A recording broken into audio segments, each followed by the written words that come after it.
Take a minute to think about all of the railroad crossings we actually have in the Bryan College Station area. Then I want you to think about this. It can take more than a mile for a train traveling at 55 miles per hour to stop completely. That is about the distance between University Drive and George Bush along the Welborn Road train tracks. Well, there's a lot of crossings in that area. There are a lot. Okay, since it's so hard for trains to stop or change their course even, drivers, pedestrians, bicyclists, you all need to be aware of the crossing laws to keep you safe.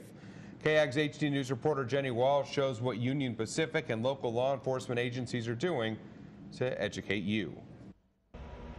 It's a sound that can be heard pretty much anywhere around Bryan College Station.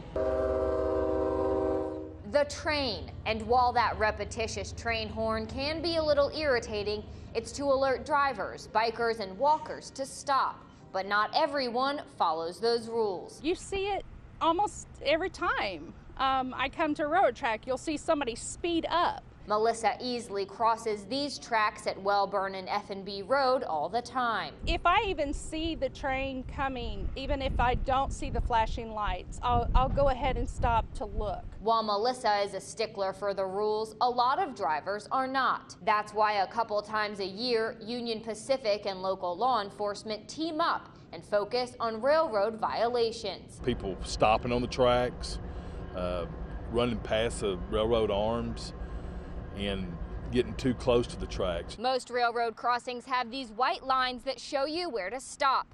But if an intersection doesn't have that white line, police say to allow at least 15 feet between you and the arm. Officers handed out 20 citations and 8 warnings during just 4 hours this morning, hoping those rule breakers set an example for what not to do at a crossing. It does set a bad example, especially for the kids here that are 18-year-old. They're brand new drivers. Keeping those safe, crossing from all directions. Jenny Walsh, KAGS HD News.